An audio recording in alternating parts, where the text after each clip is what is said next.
The Three Railway Engines. Edward's Day Out.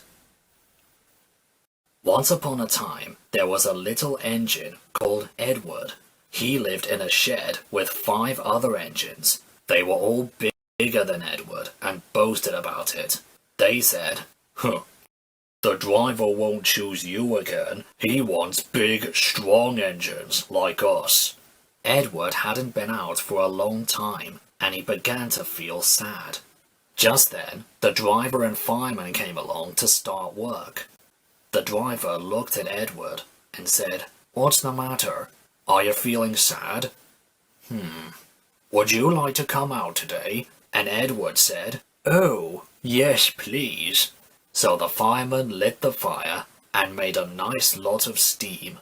Then the driver pulled the lever and Edward puffed away and he blew his whistle. "Look at me! Look at me!" The other engines were very cross about being left behind, and away went Edward to get some coaches.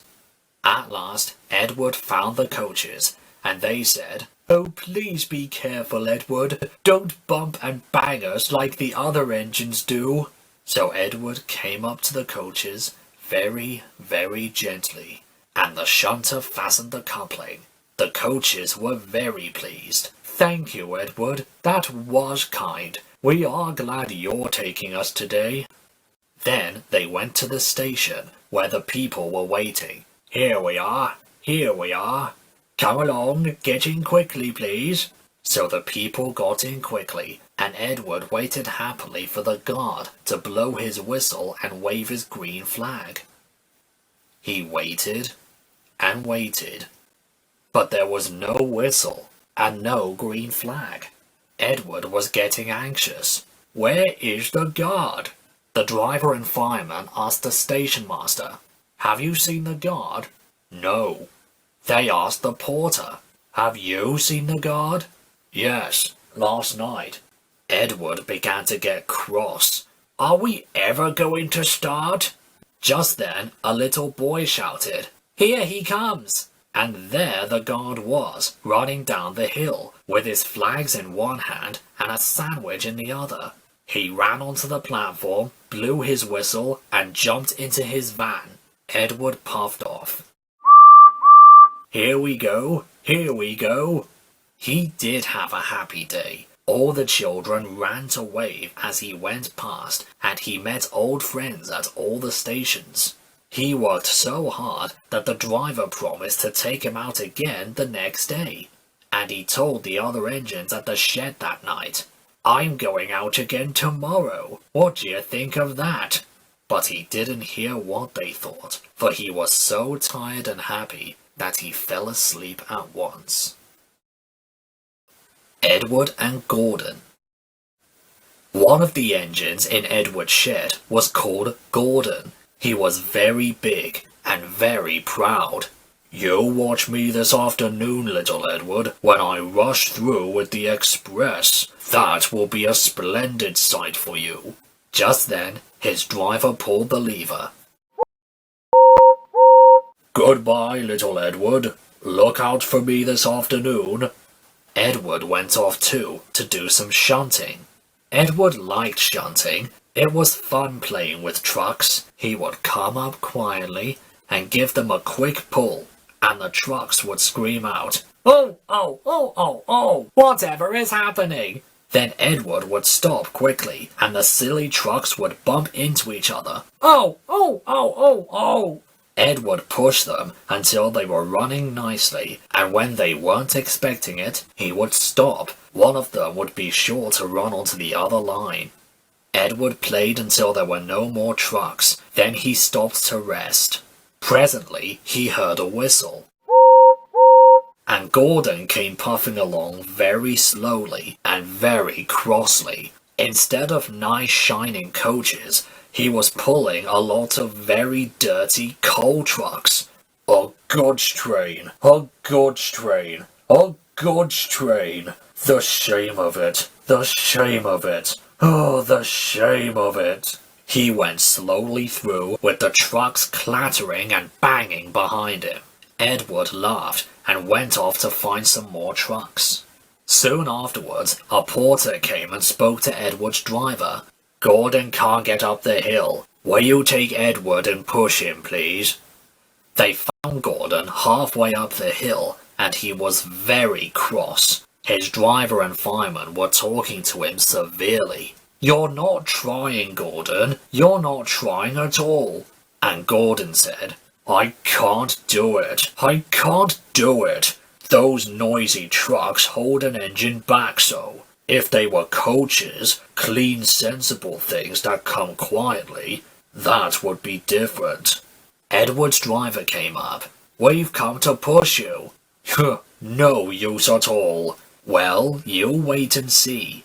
They brought the train back to the bottom of the hill. Edward came up behind the brake van. "I'm ready." "It's no good." The guard blew his whistle, and they pulled and pushed as hard as they could. Gordon pulled. "I can't do it. I can't do it." Edward pushed. "I will do it. I will do it. I can't do it. I will do it. I can't do it. I will do it." Edward pushed and puffed and pushed as hard as ever he could. And almost before he realized it, Gordon found himself at the top of the hill. "Oh, I've done it. I've done it. I've done it." And he forgot all about Edward pushing behind. He didn't wait to say thank you, but ran on so fast that he passed 2 stations before his driver could make him stop. Edward had pushed so hard that when he got to the top, he was out of breath. Gordon had ran on so fast that Edward was left behind. The guard waved and waved, but Edward couldn't catch up. He ran on to the next station, and there the driver and fireman said that they were very pleased with him. The fireman gave him a nice long drink, and the driver said, "I'll get my paint out tomorrow and give you a beautiful new coat of blue with red stripes. Then you will be the smartest engine in the shed." The sad story of Henry. Once an engine attached to a train was afraid of a few drops of rain. It went into a tunnel and squeaked through its funnel and never came out again. The engine's name was Henry. His driver and fireman argued with him, but he wouldn't move. He said, "No, no, I shan't come out. The rain will spoil my lovely green paint with red stripes." The guard blew his whistle until he had no more breath and waved his green flag until his arms ached. But Henry stayed in the tunnel and blew steam at him. "Go away! Go away! I'm not going to spoil my lovely green paint with red stripes for you." Oh. The passengers came out and argued too, but Henry wouldn't move. "No! No! Leave me alone!" A fat director who was on the train told the guard to get a rope. "Fetch a rope, won't you?" "That's right. Now, Henry, we shall pull you out." But Henry only blew steam at him and made him wet. "Leave me alone." They hooked the rope on and all pulled, except the fat director. My doctor has forbidden me to pull, don't you know?" They pulled and pulled and pulled, but still Henry stayed in the tunnel. Then they tried pushing from the other end. The fat director said, 1, 2, 3, push! But he didn't help himself. He said, "My doctor has forbidden me to push." They pushed and pushed and pushed, but still Henry stayed in the tunnel. At last, another train came. The guard waved his red flag to stop it. The 2 engine drivers, the 2 firemen, and 2 guards went and argued with Henry. "Look, Henry, it stopped raining." "Yes, but it will begin again soon, and what will become of my green paint with red stripes then?" So they brought the other engine up, and it pushed and puffed and puffed and pushed as hard as ever it could. But still Henry stayed in the tunnel. So they gave it up, and the fat director told Henry, "We shall leave you there, for always and always and always." They cut a new tunnel through the hill, they took up the old rails, and they built a big brick wall in front of Henry. Now Henry can't get out, and he watches the trains rushing through the new tunnel. He's very sad, because no one will ever see his lovely green paint with red stripes again. But I think he deserved it. Don't you? Edward, Gordon, and Henry. Edward and Gordon often went through the tunnel where Henry was shut up. Edward would say, "Hello," and Gordon would say, "Serves you right." Poor Henry had no steam to answer. His fire had gone out. Soot and dirt from the tunnel wall had spoiled his lovely green paint with red stripes. He was cold and unhappy, and he wanted to come out and pull trains too. Gordon always pulled the express. He was proud of being the only engine strong enough to do it. There were many heavy coaches full of important people, like the fat director who punished Henry. Gordon was seeing how fast he can go. "Hurry, hurry, hurry!" And the coaches went, "Trickety-tock, trickety-tock, trickety-tock, trickety-tock!"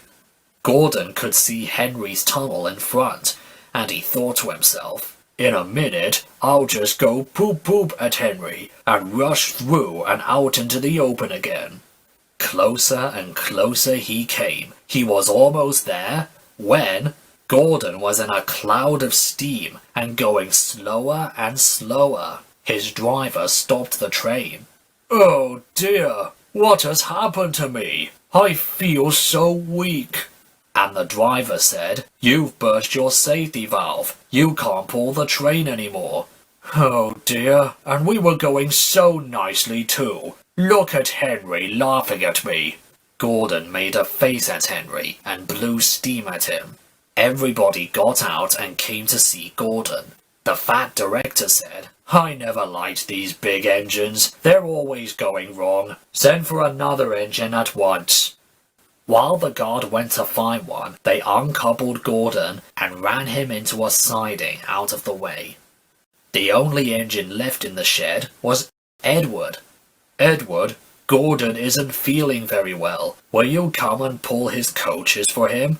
"Well, I'll try." Gordon saw Edward coming. "He's no use. Edward can't pull the train." Edward puffed and pulled and pulled and puffed, but he couldn't move the heavy coaches. "I told you so." "Why not let Henry try?" And the fat director said, "All right, I will." "Henry, will you help pull this train?" Henry was delighted. "Oh, yes, sir, certainly."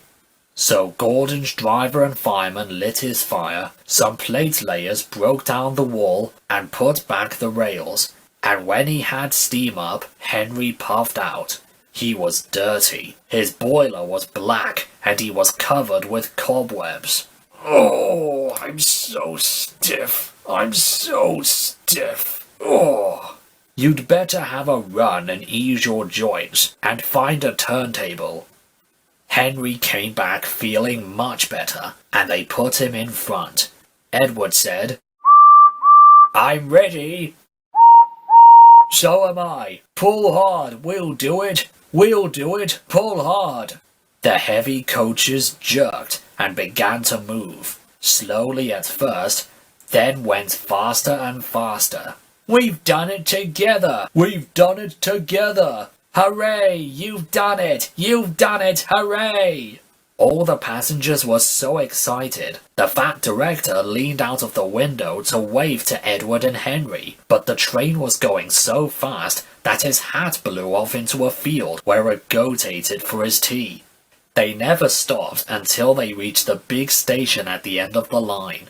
The passengers all got out and said thank you, and the fat director promised Henry a new coat of paint. "Would you like blue and red?" "Oh, yes, please. Then I'll be like Edward. That will be nice.